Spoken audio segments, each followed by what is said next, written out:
అందరికీ నమస్కారం. ఈరోజు కథని రచించినది శ్రీగారు. ధర్మ, ఏం చేయబోతున్నావు? చెప్తాను, జాగ్రత్తగా విను. తన ప్లాన్ మొత్తం సురేఖకి వివరించాడు ధర్మ. తను ఏం చేయాలో అర్థమయ్యేలా చెప్పి ఒక బాటిల్ తన చేతికిచ్చాడు. అర్థమైంది కదా అంటాడు. అయ్యింది, కానీ ఇది పాసిబులే అంటావా? పాసిబులే. నువ్వు ఆ అకాడమీ స్టూడెంట్వే కాబట్టి ఎవరికీ నీ మీద డౌట్ రాదు. ఈ ఒక్క హెల్ప్ చేయి సురేఖ, నా వెన్నెలని చేరుకోవటానికి ఇక వేరే దారి లేదు అంటాడు. సరే ధర్మ, చేస్తాను అంటుంది సురేఖ. థ్యాంక్స్. ఒక్క నిమిషం, నువ్వు బ్లూటూత్ ద్వారా అక్కడ ఏం జరుగుతుందో మినిట్ టు మినిట్ నాకు చెప్పాలి. అలాగే అంటుంది. సరే నువ్వెళ్ళు, మిగతాది నేను చూసుకుంటాను అని సురేఖ ఆ బాటిల్ పాకెట్లో పెట్టుకొని కారులో బయలుదేరింది. తన మైండ్ అంతా ధర్మ ఆలోచనలతోనే నిండిపోయింది. గొప్ప ప్రేమికుడివి ధర్మ నువ్వు. ప్రేమ ముసుగులో అమ్మాయిల్ని వాడుకొని వదిలేసే వాళ్ళని చూశాను. కానీ ఎవరో కూడా తెలియని నీ ప్రేమికురాల కోసం నువ్వు ఇంతగా ఆరాటపడుతుంటే చాలా ఆశ్చర్యంగా ఉంది. వెన్నెల, నువ్వు చాలా అదృష్టవంతురాలివి. తన ఫ్లాట్ రావడంతో కార్ పార్క్ చేసి ఫ్లాట్ దగ్గరికి నడిచింది. డోర్ ఓపెన్ చేసి ఉండటం చూసి పాకెట్ నుంచి గన్ను తీసి చప్పుడు లేకుండా లోపలికి వచ్చి వెతుకుతుంది. సోఫాలో వాళ్ళ నాన్న కూర్చుని కనిపించాడు. రిలాక్స్ అయ్యి గన్ను మళ్ళీ పాకెట్లో పెట్టి నవ్వుతూ ఆయన దగ్గరికి వచ్చి కూర్చుంది. ఏంటి డాడ్, చెప్పా పెట్టకుండా వచ్చారు? చెప్పి వస్తుంటే తమరు దొరకటం లేదు కదా, అందుకే చెప్పకుండా వచ్చాను. 2 రోజుల నుండి నీతో మాట్లాడదామని చూస్తున్నాను బేబీ, కానీ నువ్వు నాకు ఆ ఛాన్స్ ఇవ్వటం లేదు. మీరేం చెప్తారో నాకు తెలుసు డాడ్, రిస్క్ చేయొద్దు అంటారు. నేను ఎలాగో మీ మాట వినను, అందుకే ఛాన్స్ ఇవ్వలేదు అంటుంది సురేఖ. బేబీ, ఇది నువ్వనుకున్నట్టు కాదు. వాళ్ళు చాలా ప్రమాదకరమైన మనుషులు. అలాంటి ప్రమాదకరమైన వాళ్ళని జనారణ్యానికి దూరంగా ఉంచాలి డాడ్. దానికోసమే నేను ధర్మకి హెల్ప్ చేసేది అంటుంది. వాడో రౌడీ షీటర్, వాడేం చేస్తాడు? లంచాలు తీసుకుని వృత్తికి ద్రోహం చేసే మీలాంటి వాళ్ళకంటే అతను చాలా గ్రేట్ డాడ్. బేబీ, నువ్వు మీ నాన్నతో మాట్లాడుతున్నావు, ఆ విషయం మర్చిపోకు. అదే డాడ్, నా బాధ కూడా. డ్యూటీలో సిన్సియర్గా ఉంటూ ప్రాణాలు కోల్పోయిన మా తాతగారి కడుపున మీరేలా పుట్టారా అనిపిస్తుంది. నిజంగా మీరు తాతయ్యకి కన్నబిడ్డేనా అని అడుగుతుంది సురేఖ. ఆయన మౌనంగా ఉండిపోయాడు. మీ తండ్రి మరణానికి ఒక అర్థం, పరమార్థం ఉన్నాయి డాడ్. ఆయన వల్ల, ఆయన సిన్సియారిటీ వల్ల మీ గౌరవం పెరిగింది. కానీ మీ వల్ల మాకు అదే గౌరవం దక్కుతుందన్న నమ్మకం నాకు లేదు డాడ్. బేబీ, సారీ డాడ్, తప్పుగా మాట్లాడుంటాయి. బట్ నేను చెప్పింది నిజం. రేపు మీ గురించి నలుగురికి తెలిస్తే మీ పిల్లలమైనందుకు మేము ఆ నలుగురి ముందు తలదించుకోవాలి డాడ్. మేము గర్వంతో తలెత్తుకు తిరిగేలా చేయకపోయినా పర్లేదు, కానీ తలదించుకొని తిరిగే పరిస్థితి మాత్రం తీసుకురాకండి అని చెప్తుంది. ఆయన మౌనంగా పైకి లేచి వెళ్ళిపోయాడు. సురేఖ సోఫాలో వెనక్కి వాలి కళ్ళు మూసుకుంది. ఆ తర్వాత కట్ చేస్తే మరుసటి రోజు అకాడమీకి వచ్చి ధర్మ చెప్పినట్టే అన్ని ఏర్పాట్లు చేసింది సురేఖ. ఫంక్షన్ రాత్రిపూట కావడంతో తన ఏర్పాట్లకి ఎలాంటి అడ్డంకి కలగలేదు. కాసేపటికి మినిస్టర్ కాన్వాయ్ లోపలికి రావడంతో పోలీసుల దృష్టి అటువైపు మళ్ళింది. సురేఖ వెంటనే ధర్మాన్ని అలర్ట్ చేసింది. ముందుగానే అకాడమీ చుట్టూ ఉన్న ఫెన్సింగ్కి కరెంట్ కట్ చేసింది సురేఖ. దాంతో ధర్మ ఈజీగా లోపలికి వచ్చాడు. అక్కడున్న సెక్యూరిటీని స్పృహ తప్పించి పక్కనే ఉన్న రూమ్లోకి లాక్కెళ్ళాడు. ఆ సెక్యూరిటీ డ్రెస్ తీసి వేసుకుని అతన్ని అక్కడే లాక్ చేసి బయటకు వచ్చాడు. మొహం కనిపించకుండా క్యాప్తో కవర్ చేస్తూ ఒక కార్నర్లో నిలబడ్డాడు. పోలీస్ పరేడ్ పూర్తి చేసి మినిస్టర్ని మాట్లాడమని చెప్పడంతో ఆయన స్పీచ్ జరుగుతూ ఉంది. చెవిలో ఉన్న రిసీవర్ ద్వారా రేఖతో మాట్లాడి అక్కడి నుండి పక్కకు వచ్చాడు ధర్మ. ట్రైనీ స్టూడెంట్స్ అందరూ వరుసలో నిలబడి ఉన్నారు. సురేఖ 4వ లైన్లో మధ్యలో నిలబడింది. ఒక పక్క తనకి టెన్షన్గా ఉంది. మినిస్టర్ కోసం ఏర్పాటు చేసిన వాటర్ బాటిల్లో మత్తు మందు కలిపింది. స్పీచ్ అయిన తర్వాత ఆయన వాటర్ తాగి కూర్చున్నారు. ధర్మ, ఆయన వాటర్ తాగారు, ఇంకో 4 నిమిషాల్లో స్పృహ తప్పుతారు అని చెప్తుంది. ఓకే, నేను చూసుకుంటాను అంటాడు. టేక్ కేర్ అంటుంది సురేఖ. సమయం గడుస్తుంది, కానీ మినిస్టర్ స్పృహ తప్పలేదు. సురేఖకి అంత అయోమయంగా ఉంది. ఏంటిది, 10 మినిట్స్ దాటిపోయింది, ఈ మినిస్టర్ స్పృహ తప్పలేదు. ధర్మ రాంగ్ స్టెప్ తీసుకోకముందే అలర్ట్ చేయాలి అనుకుంటుంది. ధర్మ, ధర్మ, ధర్మ ఉన్నావా? ఓ గాడ్, లైన్ కట్ అయినట్టుంది. ఇప్పుడు ఏం చేయాలి అని తను టెన్షన్ పడుతూనే ఉంది. ఫంక్షన్ పూర్తయింది. మినిస్టర్ కాన్వాయ్ బయటికి వెళ్ళిపోయింది. సురేఖ ఆ పరేడ్ నుంచి బయటికి వచ్చి ధర్మ కోసం వెతుకుతూ ఉంది. ఈ ధర్మ ఏమైపోయాడు? కొంపతీసి ఎవరికైనా దొరికిపోయాడా? ప్లాన్ అంతా పక్కాగా ఉందే, ఎక్కడ మిస్‌ఫైర్ అయింది అని ఆలోచిస్తూ ఉంటుంది. ఇంతలో స్టూడెంట్స్ అందరూ బయటికి నడవటంతో ఇక చేసేదేమీ లేక సురేఖ కూడా వాళ్ళతో పాటు బయటికి నడిచింది. ఆ తర్వాత కట్ చేస్తే తన మనసులో లేదు. ధర్మ గురించి ఏమీ తెలియకపోవటంతో రాత్రంతా టెన్షన్ పడుతూ అన్ని చోట్ల తిరుగుతూ అతన్ని వెతుకుతూనే ఉంది. ధర్మ మనుషులను కూడా కలిసింది. కానీ వాళ్ళు ధర్మ ఇంటికి రాలేదని చెప్పటంతో తెల్లారేసరికి ఫ్లాట్‌కి చేరి నీరసంగా సోఫాలో కూలబడింది. ధర్మ ఏమయ్యాడో, ఎక్కడున్నాడో, ఎలా ఉన్నాడో, అసలేం జరిగింది? వాటర్ తాగిన మినిస్టర్ స్పృహ తప్పలేదు. ఇక్కడ ధర్మ మిస్ అయ్యాడు. పోనీ పోలీసులకి దొరికిపోయుంటే బ్రేకింగ్ న్యూస్ వచ్చుండేది కదా! అలా కూడా జరగలేదు. ఏమై ఉంటుంది? ఇలా ఆలోచిస్తూ కూర్చుంటే లాభం లేదు. నేనే ఏదో ఒకటి చేయాలి అని అనుకుని పైకి లేచి వాష్రూమ్‌లోకి వెళ్ళింది. కాసేపటికి ఫ్రెష్ అయ్యి బయటికొచ్చి అకాడమీలో తనకి తెలిసిన పోలీస్ ఆఫీసర్స్‌కి కాల్ చేసి ధర్మ పేరు చెప్పకుండా ఎవరినైనా అరెస్ట్ చేశారా అని కనుక్కుంది. అందరూ అలాంటిదేం లేదని చెప్పటంతో ధర్మ పోలీసుల దగ్గర లేడు అని కన్ఫర్మ్ అయింది. కార్ స్టార్ట్ చేసి సిటీ మొత్తం వెతుకుతూ తిరుగుతుంది. ఎక్కడ ధర్మ జాడ తెలియకపోవడంతో సిటీ ఔట్స్కట్స్‌లో కార్ ఆపి ఆలోచిస్తూ కూర్చుంది. ధర్మకి ఏమైందో అన్న ఆలోచనలతో మనసు భారంగా మారిపోయింది. ధర్మ, నిన్నొక విషయం అడగొచ్చా? ఏంటి?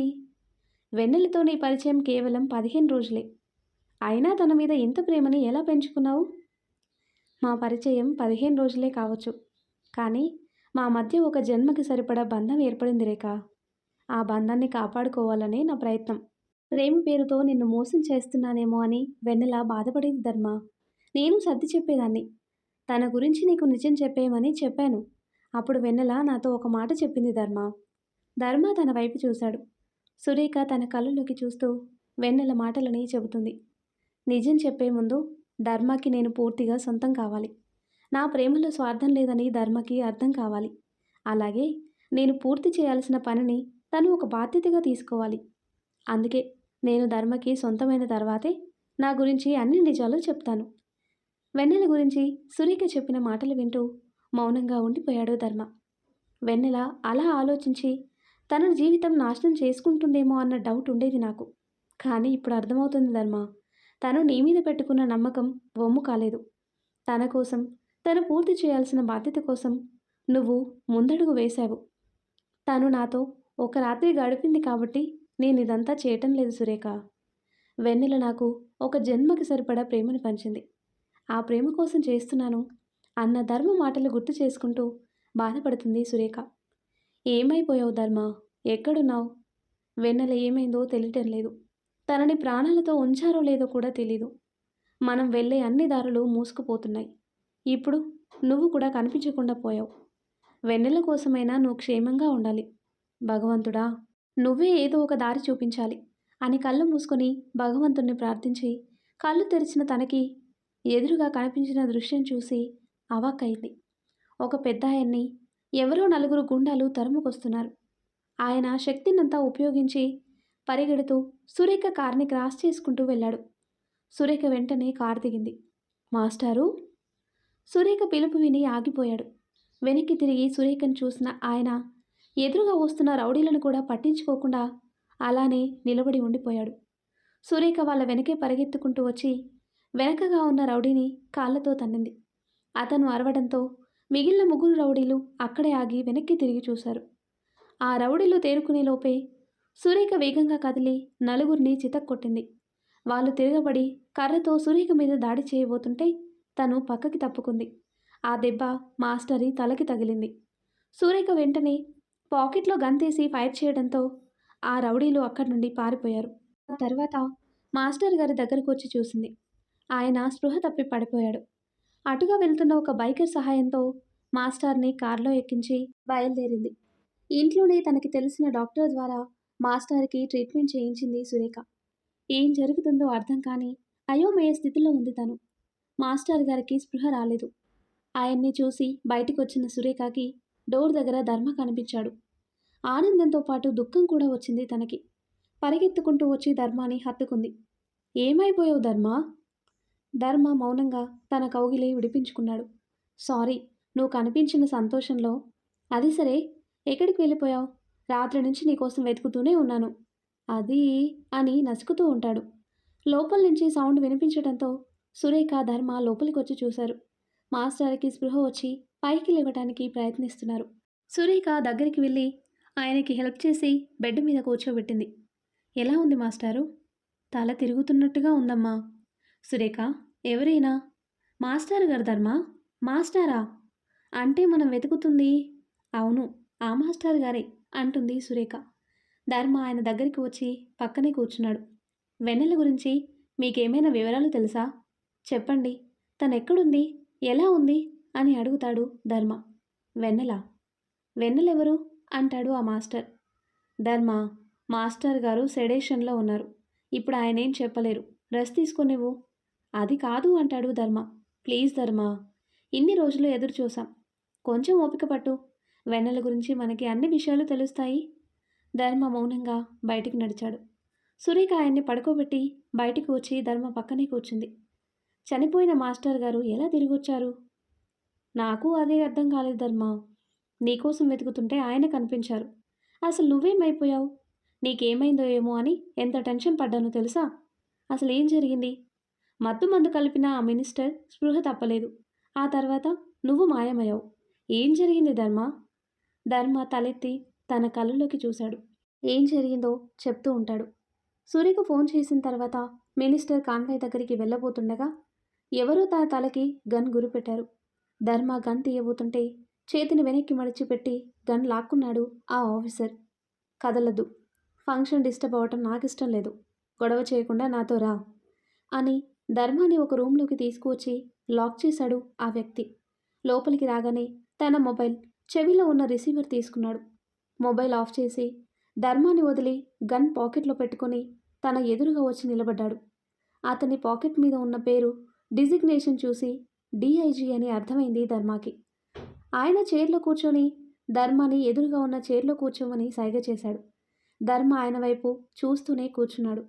నా పేరు నరేంద్రన్, డిఐజీని అంటాడు. మీ నేమ్ ప్లేట్ చూస్తే అర్థమైందిలేండి. అర్థం కానిది ఒక్కటే, నన్ను స్పాట్లోనే అరెస్ట్ చేయకుండా సీక్రెట్గా ఎందుకు తీసుకొచ్చారు? దానికో రీజన్ ఉంది. ఫంక్షన్ అయ్యాక వచ్చి మాట్లాడతాను. సైలెంట్గా ఇక్కడే ఉండు. ఇక్కడా అంటాడు ధర్మ. అవును, బయటికి రావాలని ట్రై చేసి వేరే పోలీసులకు దొరికావో అడ్డంగా బుక్ అవుతావు. మీకు తెలియకుండా లోపలికి వచ్చిన వాడిని. బయటికి వెళ్ళడం తెలీదా సార్? నాకు పనుంది, వెళ్ళాలి అంటాడు ధర్మ. నువ్వు వచ్చింది మినిస్టర్ కోసమే కదా? మీరు మత్తుమందు కలిపిన వాటర్ బాటిల్ నేను మార్చేశాను. మా అకాడమీ స్టూడెంట్తో మాకే వ్యతిరేకంగా పనిచేయిస్తావా అంటాడు డిఐజీ. ధర్మ అవాక్కయ్యి ఆయన్ని చూస్తూ ఉండిపోయాడు. నాకెలా తెలిసిందని ఆశ్చర్యపోతున్నావా? నా ఇన్నేళ్ల సర్వీస్లో ఎంతమందిని చూసుంటాను. మినిస్టర్ వెళ్ళే వరకు సైలెంట్గా ఉండు. లేదంటే నీకు హెల్ప్ చేసినందుకు నీకు బదులుగా ఆ అమ్మాయికి శిక్ష పడుతుంది. అర్థమైందా అని ఆయన బయటికి వెళ్ళి డోర్ లాక్ చేసుకొని మళ్ళీ ఫంక్షన్ దగ్గరికి వెళ్ళిపోయాడు. నో, నా వల్ల సురేఖ కెరియర్ రిస్క్లో పడకూడదు. ఆయన చెప్పినట్టు చేసి దీనిలో నుంచి బయటపడటమే మంచిది అని ఆలోచనలతో అక్కడే ఉండిపోయాడు ధర్మ. ఫంక్షన్ అయిన తర్వాత సురేఖ ధర్మ గురించి వెతుకుతూ కనిపించింది. కానిస్టేబుల్తో చెప్పి స్టూడెంట్స్ అందరినీ బయటికి పంపించేమే అని చెప్పి ఆయన ధర్మ నుంచిన గది దగ్గరికి వచ్చాడు. డోర్ లాక్ తీయబోతుండగా సెక్యూరిటీ రూమ్లో ధర్మ లాక్ చేసిన కానిస్టేబుల్ స్పృహలోకి వచ్చి బయటికి పరిగెత్తుకుంటూ వచ్చాడు. అక్కడ ఆఫీసర్స్కి విషయం తెలియడంతో ఎవరో అపరిచిత వ్యక్తి అకాడమీలోకి చొరబడ్డాడని మొత్తం ఆ ప్రదేశం అంతా వెతకటం మొదలుపెట్టారు. దాంతో నరేంద్రన్ డోర్ లాక్ తీయకుండా ఆగిపోయాడు. చాలాసేపు వెతికి వెతికి ఎవరూ కనిపించకపోవటంతో అందరూ ఎవరి పనుల్లో వాళ్ళు పడ్డారు. ఆ తర్వాత కాసేపు వెయిట్ చేసి అందరూ ఎవరి పనుల్లో వాళ్ళు ఉండడం గమనించి ధర్మ దగ్గరికి వచ్చాడు నరేంద్రన్. ధర్మ, ఈ డ్రెస్ వేసుకో. ఎందుకు సార్? నువ్వు లోపలికి వచ్చిన విషయం అందరికీ తెలిసిపోయింది. అందుకే నా డ్రైవర్ని పంపించేసి తన డ్రెస్ నీకోసం తెచ్చాను. కానీ సార్, మీరు ఇదంతా ఎందుకు చేస్తున్నారు అని అడుగుతాడు ధర్మ. అన్నీ చెప్తాను, ముందు మనం ఇక్కడి నుంచి బయటికి వెళ్ళాలి. కమ్ ఫాస్ట్ అంటాడు. ఓకే సార్ అని డ్రెస్ వేసుకొని బయటికి వచ్చాడు ధర్మ. నరేంద్రన్ అతన్ని తీసుకుని అకాడమీ నుంచి బయటకు వచ్చారు. కార్ కీస్ ధర్మ చేతికిచ్చి మరోవైపు వెళ్ళి కూర్చున్నారు. ధర్మ కార్లో కూర్చొని కార్ స్టార్ట్ చేశాడు. ఎక్కడికి సార్? మా ఇంటికి పోనివ్వు. మీ ఇంటికా? ఎందుకు సార్? నేను రాను. సరే, నీ ఫ్రెండు సురేఖని రేపు అకాడమీ నుంచి బయటికి పంపించేస్తాను అంటాడు. ధర్మ ఆయన వైపు చూశాడు. నీకు వేరే ఆప్షన్ లేదు కదా. చెప్పింది చెయ్యి. కార్ పోనీ అంటాడు. పోనీ పోనీ అంటే ఎక్కడికి పోవాలి సార్? అడ్రస్ చెప్పండి. నరేంద్రన్ అడ్రస్ చెప్పారు. కార్ ముందుకు కదిలింది. డ్రైవ్ చేస్తున్నాడు కానీ ధర్మకంతా అయోమయంగా ఉంది. అసలు ఈయన నన్ను ఇంటికెందుకు తీసుకెళ్తున్నారు?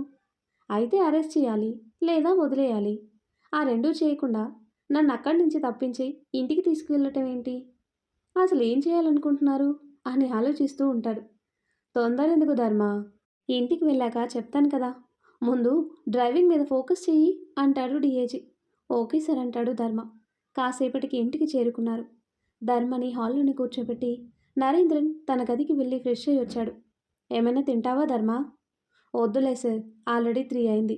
ఇంకో 3 అవర్స్ ఆగితే బ్రేక్ఫాస్ట్ చేయొచ్చు అంటాడు. నువ్వు చెప్పింది కరెక్టే సార్. దీనితో సురేఖకి ఎలాంటి సంబంధం లేదు. ప్లీజ్ సార్, తన కెరీర్ పాడైపోతుంది. తను చాలా మంచి అమ్మాయి సార్. పోలీస్ ఆఫీసర్ అవ్వాలనేది తన డ్రీమ్. దయచేసి తనని ఈ కేసులో ఇరికించొద్దు. మీరు ఏ శిక్ష వేయాలి అనుకున్నా నాకు వేయండి అంటాడు ధర్మ. నరేంద్రన్ నవ్వుతూ ధర్మ వైపు చూశాడు. సరే, నేను చెప్పింది చేస్తే తన కెరియర్కి ఎలాంటి అడ్డంకి రాదు అంటాడు. ఏం చేయాలి సార్? 1 మినిట్ అని ఒక ఫైల్ తీసి ధర్మ చేతికిచ్చాడు. ధర్మ ఫైల్ ఓపెన్ చేసి చూసి ఆశ్చర్యంగా నరేంద్రన్ వైపు చూశాడు. మరి ఆ తర్వాత ఏం జరుగుతుందో నెక్స్ట్ వీడియోలో తెలుసుకుందాం. ఎంతో ఇంట్రెస్టింగ్గా ఉండే ఈ స్టోరీ నెక్స్ట్ పార్ట్స్ కోసం ఈ వీడియో లైక్ చేసి మన ఛానల్ని తప్పకుండా సబ్స్క్రైబ్ చేయండి. Thanks for watching.